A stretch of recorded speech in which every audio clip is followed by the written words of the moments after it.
March 4th, 1944. Somewhere over Germany, Lieutenant Colonel James Howard looked through his canopy and saw something that made his blood freeze. 30 German fighters, Me-109s and FW-190s, were diving toward a formation of B-17 bombers. His bombers, the men he was supposed to protect. Howard was alone. His wingmen had gotten separated in the chaos. His fuel was running low. His ammunition was already half depleted from an earlier engagement. Standard doctrine said to retreat, call for help, live to fight another day. Howard pushed his throttle forward and charged directly into 30 enemy fighters. For the next 30 minutes, he single-handedly defended an entire bomber formation. He shot down 6 German aircraft. He damaged several more. He flew so aggressively that the German formation scattered, convinced they were facing an entire squadron. When he finally landed, his aircraft was riddled with bullet holes. His guns were empty. He had maybe 10 minutes of fuel remaining. The bomber crews who witnessed his stand couldn't believe what they'd seen. 1 pilot against 30, and the 1 pilot had won. But here's what made this miracle possible. Howard wasn't flying an American fighter design. He was flying a British engine stuffed inside an American airframe, a combination that the experts had initially called useless. The aircraft was the P-51 Mustang, and it was about to change the entire war. To understand why the Mustang mattered, you need to understand the disaster it was created to solve. In 1943, the United States Army Air Forces had a theory. They believed that heavily armed bomber formations could fight their way to any target in Germany without fighter escort. The B-17 Flying Fortress bristled with 50 caliber machine guns, 10 gunners, 13 weapons. Flying in tight formations, the bombers created overlapping fields of fire that would, in theory, shred any fighter foolish enough to attack. They called it self-defending bombardment. The theory was catastrophically wrong. The Germans figured out the weaknesses almost immediately. They attacked head-on, where the bombers had the fewest guns. They attacked in waves, overwhelming the defensive fire. They used rockets, cannon, and eventually aerial bombs dropped into the formations from above. The results were slaughter. On August 17, 1943, the 8th Air Force launched a massive raid against the ball-bearing factories at Schweinfurt. 376 bombers took off. 60 were shot down. 176 were damaged. 600 American airmen were killed or captured in a single day. And the factories were barely touched. A second Schweinfurt raid 2 months later was even worse. 77 bombers lost.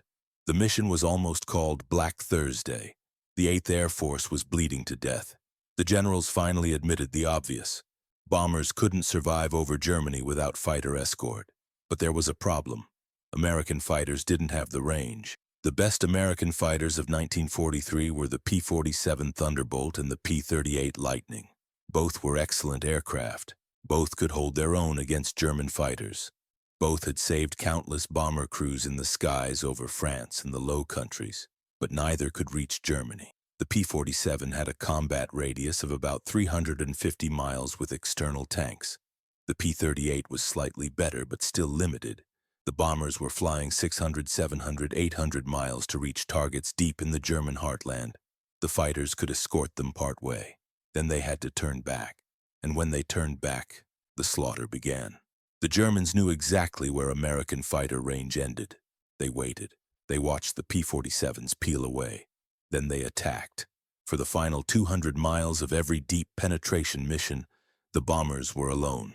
The solution seemed obvious: build a fighter with longer range. But range required fuel. Fuel required bigger tanks.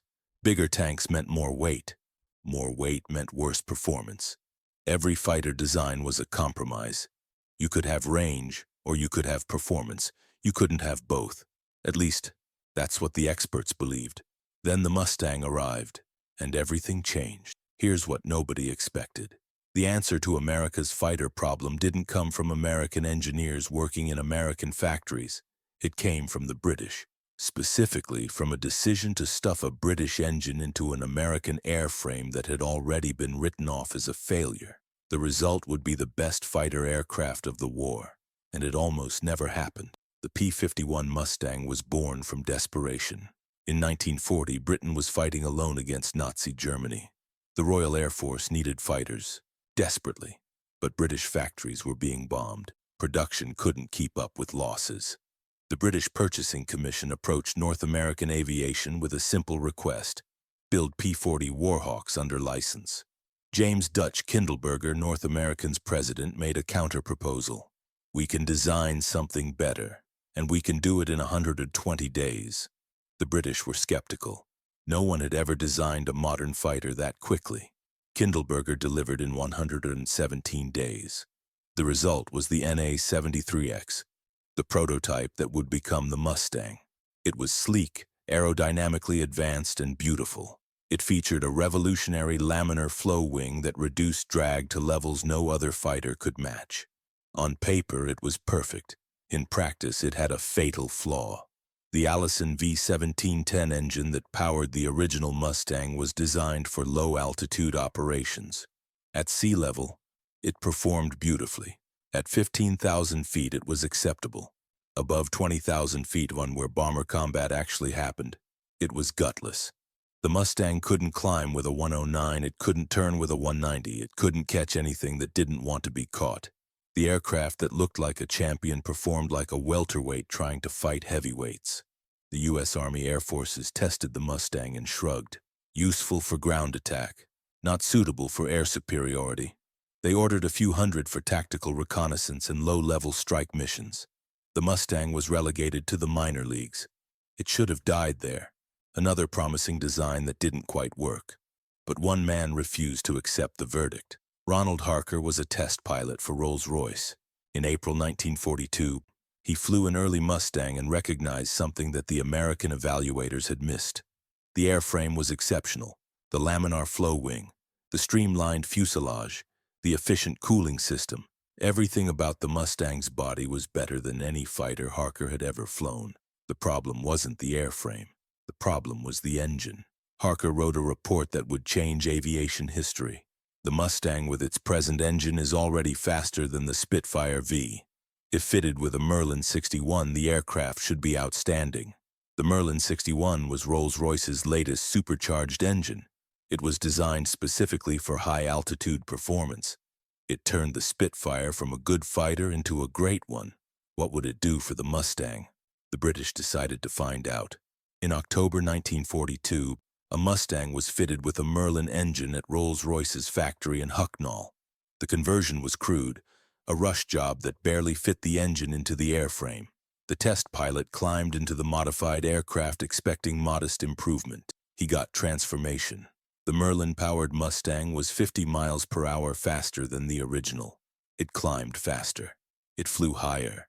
At 30,000 feet, where the Allison had gasped and wheezed, the Merlin was just hitting its stride, and the range was unchanged. The beautiful airframe was finally matched with an engine that deserved it.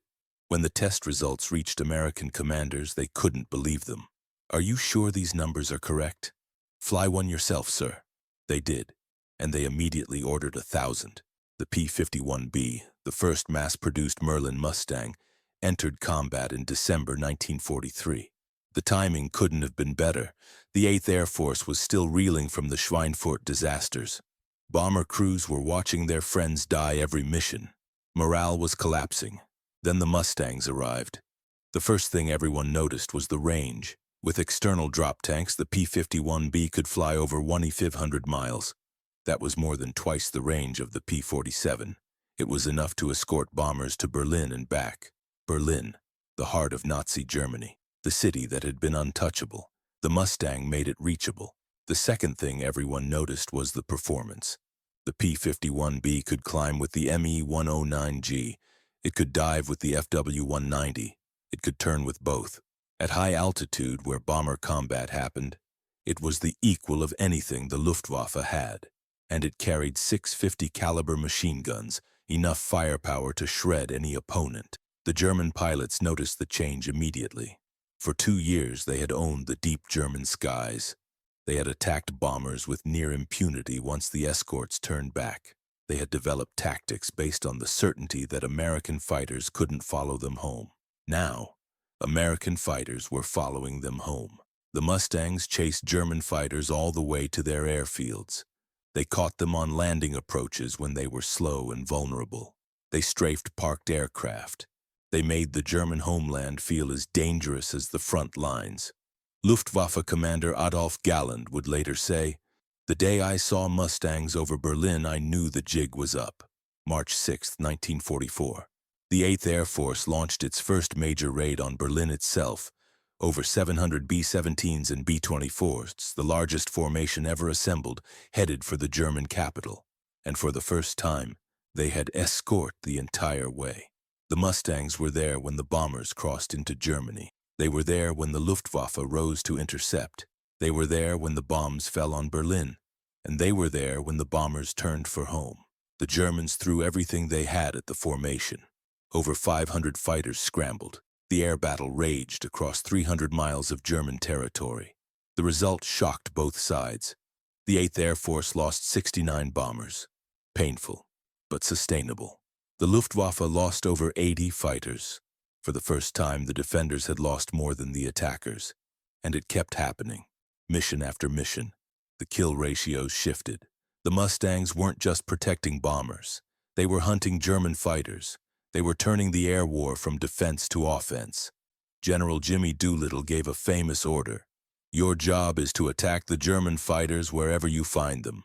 In the air, on the ground. Go get them." The Mustang pilots obeyed enthusiastically. By spring 1944, the Luftwaffe was bleeding experienced pilots faster than it could train replacements. Oil refineries were being destroyed, leaving new pilots with barely enough fuel to learn basic flying. The greatest air force in European history was dying, and the weapon that killed it was an aircraft that had been written off as useless 2 years earlier. The P-51 Mustang became the most important American fighter of World War II. Over 15,000 were built. They served in every theater from Europe to the Pacific. They shot down nearly 5,000 German aircraft, more than any other American fighter. But the numbers don't capture what the Mustang really meant. Before the Mustang, strategic bombing was failing. Bomber losses were unsustainable. The air offensive that was supposed to cripple German industry was instead crippling American air power. The Mustang saved strategic bombing. It gave the 8th Air Force the protection it needed to finish the job. More importantly, it won air superiority over Europe. By D-Day, June 6, 1944, the Luftwaffe was so weakened that Allied aircraft flew over 14,000 sorties without significant opposition. The soldiers on Normandy's beaches rarely saw a German plane. The invasion succeeded partly because the Mustangs had already won the battle for the sky. The experts who called the original Mustang useless spent the rest of the war watching it dominate. The British insight about the engine, the simple realization that the airframe deserved better power, transformed aviation history, and Lieutenant Colonel James Howard, the man who charged 30 fighters alone, he received the Medal of Honor, the only fighter pilot in the European theater to earn that distinction. He wasn't a superhuman. He was a regular pilot in an extraordinary aircraft. The Mustang gave him the tools to be a hero. The P-51 Mustang started as a rejection. Too weak, too slow, useless at the altitudes that mattered. Then someone asked a simple question. What if we fixed the engine? The answer rewrote the war. A British power plant in an American airframe. A combination nobody planned. A weapon nobody expected. The Germans called it the Devil.